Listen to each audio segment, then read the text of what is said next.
नमस्कार, मी ॲडव्होकेट रुपाली टेहरे. लोकशाहीमध्ये न्यायपालिका हा महत्त्वाचा तिसरा आधारस्तंभ आहे. न्यायपालिका म्हणजे जनतेला न्याय मिळवून देणारी एक खंबीर अशी न्यायव्यवस्था आहे. भारताच्या संविधानामध्ये संपूर्ण नागरिकांना न्याय मिळावा यासाठी विविध स्तरावर न्यायालये स्थापित केली आहे. मग ते केंद्रीय, राज्य, जिल्हास्तरीय तसेच तालुका पातळीवरही न्यायदान नागरिकांना मिळावे यासाठी विविध ठिकाणी न्यायालय स्थापन केले आहे. आणि त्याच निमित्ताने आज आपण भोकर येथे विस्तारित न्यायालयीन इमारतीच्या उद्घाटनासाठी आलेलो आहोत. आणि त्या निमित्ताने आज आपण भोकर बारच्या विविध मान्यवरांशी तसेच सिनियर व ज्युनियर वकिलांशी संवाद साधणार आहोत. भोकर बारचे अध्यक्ष श्री संदीप कुंभेकर सर यांच्याशी संवाद साधणार आहोत. नमस्कार सर. नमस्कार. आज या नवीन इमारतीचे उद्घाटन आहे, त्यानिमित्ताने आपल्या कार्यक्रमासाठी कोण कोण येणार आहेत किंवा मग कार्यक्रमाचे स्वरूप कसे असेल एकंदरीत आम्हाला सांगा. या कार्यक्रमाचं म्हणजे उद्घाटन सोहळ्याचा जो कार्यक्रम ठेवण्यात आलेला आहे मॅडम, तो दुपारी 2:45 वाजता म्हणजे प्रोटोकॉलचा भाग असल्यामुळे त्याच टायमावर सुरू होणार आहे. त्यासाठी आमच्या हायकोर्टाचे 2 जजेस उपलब्ध असणार आहेत मॅडम. म्हणजे श्री सूर्यवंशी साहेब आणि त्याच्यानंतर ब्रह्मे साहेब असे 2 जण आम्हाला न्यायमूर्ती लाभलेले आहेत कार्यक्रमाला. त्यानंतर माननीय श्री कोसमकर मॅडम प्रमुख जिल्हा न्यायाधीश यांच्या अध्यक्षतेखाली हा कार्यक्रम पार पडणार आहे. तसंच कार्यक्रमाला गोवा आणि वकील परिषदेचे मान्य श्री व्ही.डी. साळुंखे साहेब, आशिषजी देशमुख साहेब, सतीशजी देशमुख साहेब असे मान्यवर लाभणार आहेत. आणि प्रमुख म्हणजे पाहुणे म्हणा, आपल्या प्रोटोकॉलचा भाग म्हणून जरी म्हणलं तरी आपल्या महाराष्ट्राचे माजी मुख्यमंत्री श्री अशोकराव चव्हाण साहेब आणि राज्याचे खासदार म्हणून आहेत, त्यांनी राज्यसभेचे खासदार, ते सुद्धा आपल्याला लाभणार आहेत. आणि आपल्या भोकर तालुक्याच्या लोकप्रिय आमदार श्री श्रीजयाताई चव्हाण ह्यासुद्धा या कार्यक्रमाला येणार आहेत. आणि बरीचशी मंडळी जे की अधिकारी वर्ग असेल, जिल्हाधिकारी साहेब असतील, अशी प्रत्येकाची उपस्थिती राहणार आहे. आणि या कार्यक्रमाच्या तुमच्या माध्यमातून मी सर्वांना आवाहन करू इच्छितो मॅडम की सर्वांनी या कार्यक्रमाला उपस्थित राहावं, कार्यक्रमाची शोभा वाढावी आणि कार्यक्रम चांगल्या प्रकारे भोकरच्या न्यायालयाची सुरुवात कधी झाली किंवा छोटासा इतिहास. असं आहे मॅडम, ह्या न्यायालयाची भोकर न्यायालयाची जी सुरुवात झाली, स्थापना जी झालेली आहे ती 1962 साली झाली. आणि 1962मध्ये स्थापना झाल्याच्या नंतर सुरुवातीला न्यायालयाला तर इमारत नव्हती आमच्या. मग न्यायालयाच्या इमारतीचं काम, न्यायालयाचं जे काम होतं आमचं पूर्ण, तर तहसील ऑफिसची जी जुनी इमारत होती त्याच्यामध्ये जवळपास 15 वर्षाचा काळापर्यंत हे न्यायालयाचं आमच्या काम चाललं आहे. अशा प्रकारचा इतिहास आहे आमच्या न्यायालयाचा. आणि तेवढ्या त्या संघर्षातून पूर्ण आमचे वरिष्ठ वकील मंडळी, एम.यू. देशमुख झालं, मिलिंद देशपांडे झालं, दुसरे तुमचे एम.यू. देशमुख साहेब झालेत, असे बरेचसे जी लांबकाणकर साहेब झालेत, यशवंत हाके साहेब झालेत, इतर ज्येष्ठ मंडळी व ज्युनियर मंडळी यांच्या सर्वाच्या संघर्षातून त्यांनी त्यावेळी ह्या इमारतीचं 1982 म्हणजे 15 वर्ष त्या इमारती विना काम केलं. आणि त्याच्यानंतर 1982मध्ये ही जुनी इमारतीचं काम आमच्या इथं सुरू झालं आणि तेव्हापासून न्यायालयातलं हे इथलं काम सुरू झालेलं होतं. आणि अशा प्रकारे ह्या न्यायालयाच्या इमारतीचं आमच्या ही एक वास्तुभूमी, म्हणजे नवीन इमारतीचं पदार्पण करताना आम्हाला हे याच्यावर कटाक्ष टाकणं आवश्यक आहे. म्हणून या कार्यक्रम म्हणजे आपण जे नियोजन घेतलंच तुम्ही हे कार्यक्रम, त्या अनुषंगाने मला एवढं त्या न्यायालयाच्या आमच्या कामकाजाबद्दल सांगायचं. बरं सर, बरोबर आहे सर. मग 1982 पासून या कामकाजाची सुरुवात झाली असं तुम्ही म्हणता, तर मग तेव्हापासून आता ही नवीन इमारत होईपर्यंतच्या मध्ये तुम्हाला काय काय अडचणी आल्या? नवीन इमारती होईपर्यंत आता जेव्हा आम्हाला सत्र न्यायालय 2010मध्ये मंजूर झालं मॅडम, इथं स्थापना झाली.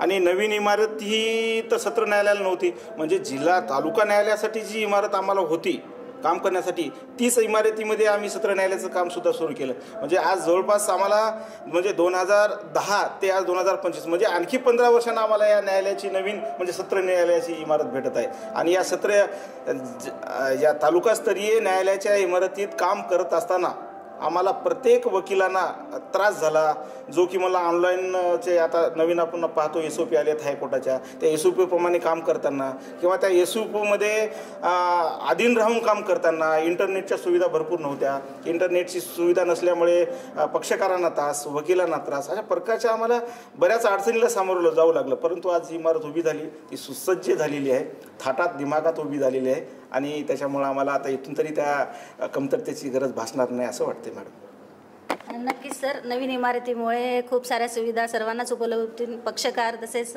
वकिलांच्या सुद्धा समस्या सुटतील आणि त्यातल्या त्यात न्यायाधीशांना पण न्यायदानाचे काम करण्यासाठी सुविधा मिळतील. नक्कीच सर, नवीन इमारतीमध्ये सुविधा तर झाल्याच आहेत नवीन, पण नवीन किती न्यायालय झाली आहेत या नवीन इमारतीमध्ये? नवीन जेव्हा सत्र न्यायालय झालं मॅडम आमच्या भोकरला, मी श्रोत्यांना सांगू इच्छितो, ज्यावेळी सत्र न्यायालय झालं त्यावेळेस आम्हाला 2 जिल्हा न्यायाधीश, 1 सिनियर डिव्हिजन वरिष्ठ न्यायालय आणि पूर्वीचे आमच्या भोकर न्यायालयाचे तालुकास्तरीय 2 कोर्ट, असे एकूण 5 कोर्ट आम्हाला इथं अस्तित्वात होते आणि आजही तीच परिस्थिती आहे आणि तेवढेच न्यायालय आहे. परंतु आम्हाला इमारत नसल्यामुळे कामकाजाचं जे प्रेशर होतं किंवा त्या आम्हाला सुविधा पाहिजे होत्या, तसे सेक्शन्स पाहिजे होते किंवा तशा प्रकारच्या न्यायाधीशांना त्या प्रकारची सुविधा पाहिजे होती काम करताना, वकिलांना तशा प्रकारची सुविधा वाटत ते भेटत नव्हत्या. पण न्यायाधीशाची संख्या जेवढी अगोदर होती तेवढीच आहे, परंतु आता या इमारतीमुळं प्रत्येक न्यायालयाचं काम, प्रत्येक न्यायाधीशाचं काम सुकर होईल असं आम्हाला वाटतं. नक्कीच सर, मग मला असं म्हणायचं आहे की यापुढे आणखीन तुम्हाला काय अपेक्षा आहेत, आणखीन नवीन काय व्हायला पाहिजे, काय सुविधा तुम्हाला मिळायला पाहिजे? मॅडम, महत्त्वाचं म्हणजे आता इथं आपण पाहतोय म्हणजे महत्त्वाचीच गोष्ट आहे, सर्व श्रोत्यांना सुद्धा आवश्यक आहे, श्रोत्यांना माहिती असणं आवश्यक आहे, वकील बांधवांना आणि येणाऱ्या न्यायमूर्तीला सर्वांनाच आवश्यक आहे माहिती गोष्ट होणं, की आजकाल पाहतो आपण सांसारिक जे वाद आहेत ते अतिशय म्हणजे कवडीमोल झाल्यासारखे आहेत. म्हणजे छोट्या छोट्या कारणावरून आपण पाहतोय की ते वाद होतात, प्रत्येकाचे संसार तुटतात. त्या संसाराला कुठंतरी आळा बसण्यासाठी वैकल्पिक वाद निवारण कक्ष आवश्यक आहे आणि त्याची जर निर्मिती म्हणजे ऑथेंटिकरित्या, आता तर आपण चालवतो विधी समितीमार्फत चालते ते काम, परंतु ऑथेंटिकरित्या त्यांना एक स्पेशल जजेस किंवा एखादी अपॉइंटमेंट वकिलाची त्या ठिकाणी जर वैकल्पिक वाद निवारण केंद्रासाठी केली, त्यांच्या अनुभवातून म्हणा, त्यांच्या याच्यातून म्हणा, तर कुठंतरी त्यांना त्या फॅमिली कोर्टासाठी किंवा फॅमिली डिस्प्यूट जे होतात, वाद जे होतात, कलह जे होतात, ते कमी होण्याची मदत होईल, ती एक. आणि दुसरी मॅडम जे आहे आमच्या भोकर न्यायालयात, आता भोकर न्यायालयाच्या एका हाकेपासून म्हणजे 5 ते 10 किलोमीटरच्या अंतरावर आमचे हदगाव न्यायालयाचं ज्युरिडिक्शन लागते. परंतु ज्युरिडिक्शन जरी लागत असेल 5 ते 10 फुटावर, तर आमच्या त्या 5 ते 10 किलोमीटरच्या अंतर्गतातील गावातील लोकांना 50 ते 70 ते 80 किलोमीटर नांदेडपर्यंत जावं लागते सत्र न्यायालयाच्या कामासाठी. आणि माझी अशी मागणी आता या कार्यक्रमाच्या अनुषंगाने अशी राहील किंवा हदगाव न्यायालयाचं जे आमच्या ज्युरिडिक्शनच्या जवळ येईल, म्हणजे पूर्णच म्हणणार नाही मी, हदगाव न्यायालयाचा जे अधिकृत भाग जे आहे जो ज्युरिडिक्शनचा लागून आहे नांदेडला, बराचसा भाग नांदेडच्या जवळ येतो, तो जरी सोडला जो भोकरच्या ॲक्टिव्हिटीत येतो किंवा भोकरच्या जवळ आहे, लोकांना त्याचा त्रास होणार नाही, असं जर गावं न्यायालयाला, या सत्र न्यायालयाला जर जोडली गेली तर लोकांचं पैशाची बचत, वेळेची बचत आणि सगळ्या गोष्टीची बचत, सगळ्याला त्यांना त्रास होणार नाही, त्रास सहन करावा लागणार आहे, एवढं मी या अनुषंगाने मागू शकतो. आणि ते अत्यंत गरजेचं आहे, लोकांच्या भावनेचा खेळ आहे तो. जर लोकांना त्यांच्या कामासाठी त्यांच्या बाजूला शेजारी जर सत्र न्यायालय असेल आणि त्यांना 60-60, 70-70 किलोमीटर जर जावं लागत असेल तर ते त्यांचं दुर्दैव आहे. म्हणून त्यासाठी त्या हदगावचा भाग जो की भोकर न्यायालयाच्या जवळ आहे तो भोकर सत्र न्यायालयाला जोडला पाहिजे अशी माझी या अनुषंगाने विनंती राहील. नक्कीच सर, ही तुमची अपेक्षा लवकरात लवकर पूर्ण हो. आणखीन एक सर, मला असं विचारायचं तुम्हाला, बारच्या अध्यक्ष या नात्याने तुम्ही आमच्या नवीन ॲडव्होकेट्ससाठी काय करू शकता किंवा मग काय करायला पाहिजे, किंवा मग आमच्या ज्या अडचणी येतात, नवीन जे ॲडव्होकेट वकील व्यवसायात जे वकील येतात त्यांना खूप साऱ्या अडचणी येतात, तर त्या अडचणी सोडवण्यासाठी तुम्ही काय प्रयत्न कराल? नक्कीच मॅडम, ज्युनियरच्या अडचणी भरपूर आहेत. प्रत्येक ज्युनियर हा कष्टातून, कष्टकरी मुलांचे, शेतकरी मुलांच्या कुटुंबातून येत असतो. सुरुवातीला आता सिनियर मंडळींना तरी भरपूर उत्पन्न राहते, पण ज्युनियर वकिलांना थोडंसं त्यांना स्टायपंड जर सुरू झालं तशी आम्ही आमच्या वकील परिषदेकडे मागणी केली. महाराष्ट्र अँड गोवा वकील परिषद आहे आमची, त्यांच्याकडे आमची सर्रास मागणी चालूच आहे आमच्या ज्युनियर वकिलासाठी. परंतु मी सिनियर वकिलांनासुद्धा यामार्फत तुमच्या चॅनलच्या मार्फत म्हणजे आवाहन करणार आहे की आपल्याकडे असणाऱ्या ज्युनियरला आपण काहीतरी स्टायपंड देत जा, जेणेकरून त्यांचं घराचं उत्पन्न चालेल, त्यांचं घर भागेल. आणि आमच्या परिणामी आम्ही ते प्रयत्न करत राहू. आणि आम्हाला माहिती आहे आमचे सगळे सिनियर असे मदत करतात, त्याच्यामुळं आम्ही ज्युनियरचं सर्व प्रकारे आम्ही म्हणजे सहाय्य करण्यासाठी प्रयत्नशील राहतो. नक्कीच सर, धन्यवाद. तुमच्याशी या निमित्ताने चर्चा झाली त्याबद्दल तुमचे खूप खूप आभार. Thank you very much. आपल्यासोबत आहेत advocate Shri S N Kadri sir. आपण नवीन इमारतीच्या उद्घाटनानिमित्त त्यांच्या भावना व त्यांचे अनुभव जाणून घेऊया. नमस्कार सर. नमस्ते मॅम. नमस्ते. आज आपल्या या एकदम आनंदाच्या क्षणी आपण आलेलो आहोत. या कार्यक्रमाच्या निमित्ताने आज आपण आपले काय अनुभव शेअर कराल? प्रथम तर आज जे 9 फेब्रुवारी 2025चा दिवस आहे तो पूर्ण भोकर शहरासाठी, आमच्या वकील संघासाठी आणि सर्वांसाठी खूप जे तर महत्त्वाचा आणि आनंदी आहे. कारण आम्हाला 2010मध्ये जे तर भोकरला सेशन कोर्ट जे तर मान्य झाला होता, परंतु त्यावेळेस जे तर जुनी बिल्डिंग होती त्याच बिल्डिंगमध्ये जे तर ॲडजस्टमेंट करून हे सेशन्स कोर्ट चालू करण्यात आला. सेशन्स कोर्टसहित जे तर दिवाणी न्यायालय वरिष्ठ स्तर हे पण न्यायालय जे तर सुरू करण्यात आलं. आणि त्या ॲडजस्टमेंटमध्ये जे तर जवळपास 2010 ते 2025पर्यंत जे आम्ही काम करत आलेलो आहोत. सुरुवातीला जे तर 2008पासून जेव्हा मी भोकर न्यायालयामध्ये प्रॅक्टिस सुरू केली तर जवळपास एक 15-17 वकील जे आहेत माझे सिनियर्स आणि आम्ही ज्युनियर होतो. आता जवळपास जी संख्या वाढली वकिलांची जवळपास 70च्या आसपास गेलेली आहे. त्यामुळे जे तर विस्तारित इमारतची आम्हाला गरज होती आणि खूप दिवसापासून त्याची मागणी होती. ते शासनाने मान्य केली आणि सर्वांनी त्यासाठी जे तर खूप प्रयत्न केले आणि ते विस्तारित इमारत आजच्या तारखेमध्ये आम्हाला जे तर भोकर न्यायालयाला जे तर भेटत आहेत. वकील संघासाठी सुद्धा जे तर बसण्याची व्यवस्था याचा प्रश्न निर्माण झाला होता. नवीन ज्युनियर्स जे आले त्यांनासुद्धा जे तर जे बाररूम होते 2 आमच्याकडे, हे एक बाररूम आहे, तिकडे एक मोठा बाररूम आहे, परंतु ते पण जे तर पुरेसे नव्हते. आणि जे कोर्ट हॉल होते ते पण सेशन्सला जे तर साजणारे असे नव्हते, परंतु त्याच्यामध्ये सर्वांनी काम केलं आजपर्यंत. आज नवीन बिल्डिंग तयार आहे आणि ते बिल्डिंग जे तर आमच्याकडे हँडओव्हर होत आहेत आणि त्याचंच उद्घाटन म्हणून जे तर आज रोजी तर एक कार्यक्रम ठेवण्यात आलेला आहे. त्यामुळे खूप चांगला जे तर हे अनुभव आहे. आणि मला जे तर वैयक्तिक आता मी पण 13 तारखेपासून जे तर भोकर बारचा चार्ज घेणार आहे अध्यक्षपदाचा. त्यामुळे माझ्यासाठी सुद्धा पुढे जे कार्य आहे ते सोपे होणार आहेत. कारण जे टास्क होता सर्वात महत्त्वाचं म्हणजे ज्युनियर वकिलांचा जे होता बसण्याचा, तर ते थोडंफार काय होणार, परंतु ते कमी झालेलं आहे जे ताण होता. कारण एक नवीन जे तर बाररूम आणखीन एक भेटलेलं आहे आम्हाला. ते हे 2 बाररूम जुने आणि एक नवीन बाररूम असं जे तर ॲडजस्टमेंट होईल. आणि भविष्यात वकील संख्या हे वाढणारच आहे ॲडमिटेडली. तर त्यामुळे जे तर हे विस्तारित जे इमारत आज रोजी जे आम्हाला भेटत आहे ते आमच्यासाठी खूप म्हणजे चांगला एक पाऊल आहे आणि खूप आनंदाची गोष्ट आहे असं माझं म्हणणं. नक्कीच सर, वकील संघाचे या निमित्ताने एक लक्षात येतं की वकील संघाची एकी, त्यामुळेच आज ही इमारत उभी टाकली. धन्यवाद सर, तुमच्याशी बोलून खूप आनंद झाला. Thank you madam. थँक्यू. आज आपल्यासोबत आहेत ॲडव्होकेट मिलिंद देशमुख सर. हे 1981 पासून इथे प्रॅक्टिस करतात. तर 1981 पासून ते 2024 पर्यंत काय काय नवीन सुविधा झाल्यात याबद्दल आपण थोडक्यात माहिती. आता जी इमारत झाली आहे त्या इमारतीमध्ये आणि जुन्या इमारतीमध्ये तुम्हाला काय फरक वाटतो किंवा मग नवीन सुविधा काय झाल्यात? ही जी इमारत आहे सध्याची ही 1984ला कार्यान्वित झाली आणि त्यावेळेस फक्त JMFC कोर्ट भोकरला कार्यान्वित होतं. आणि ज्यावेळेस 1984ला ही पूर्ण इमारत न्यायालयाच्या हँडओव्हर करण्यात आली त्यानंतर या न्यायालयामधून महिनाभराचं कामकाज होऊ लागलं होतं. पूर्वी असं होतं की न्यायालयाला इमारत नसल्यामुळं जवळपास एकच आठवडा भोकरमध्ये कामकाज चालायचं आणि 3 आठवडे कामकाज हे नांदेडसारख्या ठिकाणी चालायचं. त्याच्यामुळं पक्षकारांना फार त्रास व्हायचा. पण 84 नंतर पक्षकारांचा त्रास वाचला आणि नांदेडनं एक फुल प्लेज असं कोर्ट इथं इमारत तयार झाल्यामुळं इथं पूर्ण महिनाभराचं कोर्ट अस्तित्वात आलं. नक्कीच सर. मग जुन्या ज्या अडचणी होत्या त्या ह्या नवीन इमारतीमध्ये म्हणजे सॉल्व्ह होतील का? हो, बिलकुल होणार. कारण प्रश्न असा आहे की जुन्या इमारतीमध्ये ज्यावेळेस 2010ला सेशन कोर्ट आलं, सेशन कोर्ट आल्यामुळं जागेचा थोडीशी कमतरता भासू लागली आणि जी जुनी इमारत होती त्या जुन्या इमारतीमध्ये ही व्यवस्था सेशन कोर्टाची झाल्यामुळं एकतर संख्या वाढली, कर्मचारी वाढले, पक्षकार वाढले, केसेस वाढल्या, न्यायाधीशांची संख्या वाढली.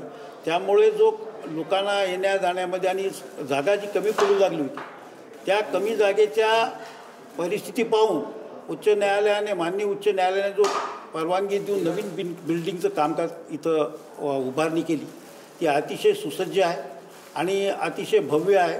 आणि त्याच्यामध्ये सुविधा इतक्या आहेत की आता पक्षकारांनासुद्धा, वयस्क पक्षकारांना जाण्यासाठी लिफ्टची व्यवस्था आहे आणि त्यांना बसण्यासाठी व्यवस्था आहे. आणि जागा, इमारती आता ही नवीन आणि जुनी अशा दोन्ही इमारती राहिल्यामुळं या दोन्ही इमारतीमध्ये आता कामकाज फार व्यवस्थित चालणार आणि जागेची कुठलीही कमतरता यापुढे कधी भासणार नाही. नक्कीच सर. मला आणखीन एक असं विचारावं असं वाटते की न्यायदान करताना जनरली खूप उशीर होतो. हो. केस ऑर्डरला लागेपर्यंत बराच काळ निघून जातो. तर आता यामुळे किंवा मग ही नवीन बिल्डिंग झाली, यामुळे जर केसेस जर लवकर सॉल्व्ह होतील का? नाही, नव्या बिल्डिंगचा आणि केसेस सॉल्व्ह होण्यामध्ये हा फरक हा आहे की न्यायालयामध्ये केसेस सॉल्व्ह होणं हा वेगळा भाग आणि नवीन बिल्डिंगचा भाग वेगळा. कामकाजाचं स्वरूप काय, एकतर आपल्या न्यायालयामध्ये इतके भरमसाठ केसेस निर्माण व्हायला लागल्यात आणि लहानसहान गोष्टीमुळं सुद्धा या केसेस चालतात. त्या केसेस समोपचारानं मिटविण्याचा आधी प्रयत्न झाला पाहिजे, तरच आपला लोड जो आहे, जो सुप्रीम कोर्ट पूर्वीपासून सांगत आले की आपल्याकडं कामं फारच वाढत आहेत आणि जेवढे कट शॉर्ट होतील किंवा जेवढे कामात कॉम्प्रोमाइज होतील ते कॉम्प्रोमाइज करण्यासाठी वेगवेगळ्या व्यवस्था केलेल्या आहेत. आणि त्या दृष्टिकोनातून जर कॉम्प्रोमाइज झाले तर मला वाटतं संख्या थोडीशी कमी होईल आणि न्यायाधीशावरचा सुद्धा कामाचा लोड कमी होईल. नक्कीच सर, धन्यवाद. या निमित्ताने तुम्ही आमच्याशी संवाद साधला त्याबद्दल तुमचे खूप खूप आभार. आपल्यासोबत आहेत ॲडव्होकेट परमेश्वर पांचाळ, यांच्याशी आपण संवाद साधणार आहोत. सर, नवीन इमारत होण्यामागे यामध्ये वकील संघाची काय भूमिका होती आणि नवीन इमारतीच्या मागे पाठबळ कोणाचं लाभलं? प्रथमतः तर आज 9 फेब्रुवारी येणाऱ्या सर्व मान्यवरांचं, सर्व जजेसचं, आमदार, खासदार साहेब रवींद्र चव्हाण साहेब, राज्यसभेचे खासदार श्री अशोकरावजी चव्हाण साहेब, आमदार श्रीजयाताई चव्हाण साहेब आणि येणारे आताच येणार नागेश पाटीलसुद्धा येणार होते, पण ते तांत्रिक अडचणीमुळे येऊ शकले नाहीत. असे सर्व मान्यवर, जजेस, वकील लोक आणि जिल्ह्यामधून सर्व वकील संघाचे सदस्य आज ह्या इमारतीच्या उद्घाटन प्रसंगी भोकरला येत आहेत. त्यानिमित्त त्यांचं व सर्वांचं आणि भोकरवासियांचं सर्वांचं मी मनपूर्वक अभिनंदन करतो आणि त्यांचे हार्दिक स्वागत करतो.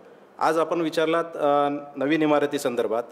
नवीन इमारतीसंदर्भात अनेक वर्षापासून सिनियर ज्युनियरचा सर्वांचा एक हठास होता की आपल्या इथं एक इमारत मोठी व्हायला पाहिजे आणि त्यासाठी प्रयत्न करत होते.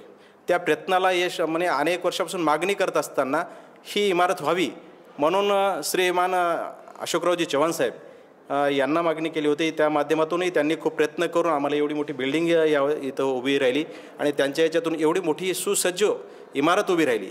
आणि बरेचसे त्यामागे चव्हाण साहेब असतील, अनेक राजकीय मंडळी असतील, त्यांनीसुद्धा प्रयत्न करून हे केले आणि वकील संघाचे ज्येष्ठ मंडळी होते, त्यांनी अनेक वर्षापासून आपल्यालासुद्धा एक इमारत व्हावी, या भोकर नगरीमध्ये एक आपली सुसज्ज कोर्टाची इमारत व्हावी त्यांनासुद्धा वाटायचं. आज आमच्या इकडं बरेचसे आता 70-80 वर्षाचे वकील मंडळी आहेत, त्यांना आजचा दिवस पाहून एवढा आनंद झाला की ही आमच्या म्हणजे देखत ही एवढी मोठी इमारत उभी झाली आणि त्या इमारतीमध्ये पूर्ण व्यवस्था, मोठे हॉल, कोर्ट, एवढे की आताचे जे कोर्ट आहेत त्याच्यापेक्षा डबल याच्यानं कोर्ट आणि सुसज्ज कोर्ट, एकदम व्यवस्थित असे कोर्ट झालेले आहेत. आणि त्या माध्यमातूनच सर्वांना आणि वकील लोकांना आणि इथले जे पक्षकार आहेत त्यांना ह्या इमारतीच्या माध्यमातून वाटलं की आता आपल्याला कुठंतरी आणि व्यवस्थित आपल्यालासुद्धा इथून न्यायसुद्धा मिळणार आहे आणि इथून न्याय मिळेल, चांगली इमारत उभी राहिली.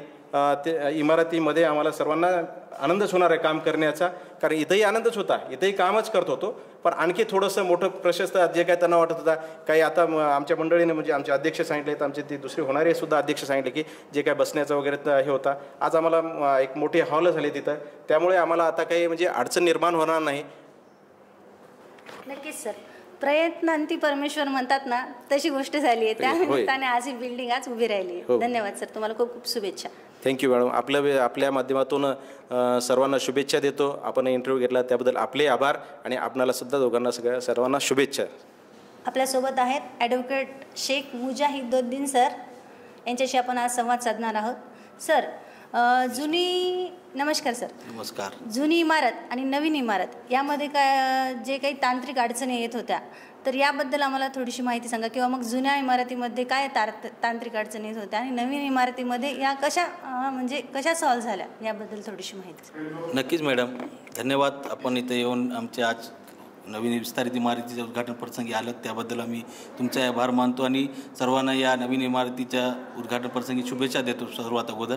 नक्कीच मॅडम, तांत्रिक अडचण अशी होती आम्हाला जुन्या बिल्डिंगमध्ये की जसं आमचा सिनियर कोर्ट डिव्हिजन कोर्ट होता, कोर्ट हॉल आमच्या खालच्या मजल्यावर होता आणि जे सेक्शन होता तो वरच्या मजल्यावर होता.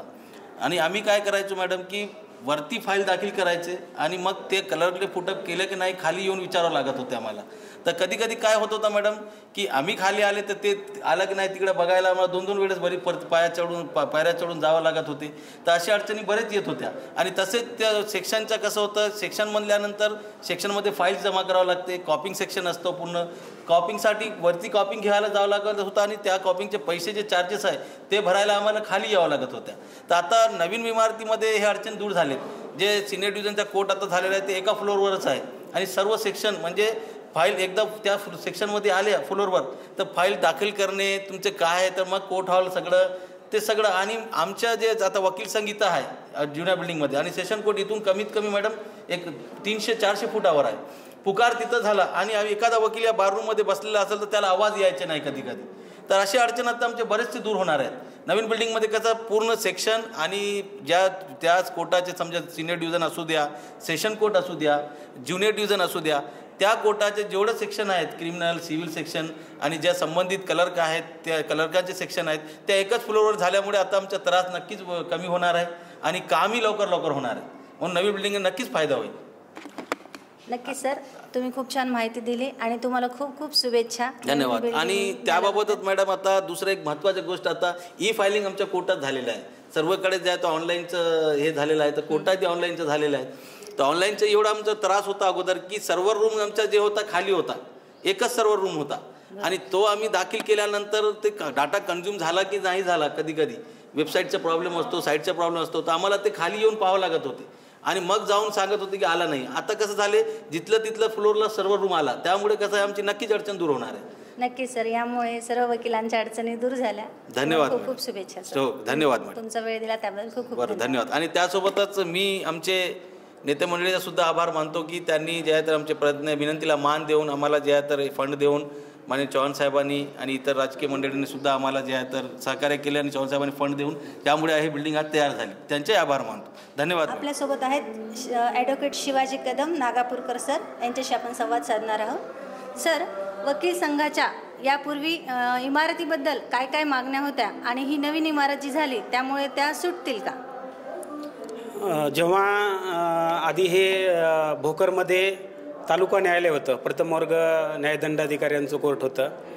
2011मध्ये महाराष्ट्राचे मुख्यमंत्री अशोकरावजी चव्हाण साहेबांनी उमरी, भोकर आणि हिमायतनगरसाठी जिल्हा कोर्टाची या ठिकाणी स्थापना केली आणि 2011पासून भोकर येथे 3 तालुक्याचं जिल्हा न्यायालय या ठिकाणी कार्यरत झालं आणि दिवसेंदिवस 2011पासून अनेक वकिलांची संख्या वाढली.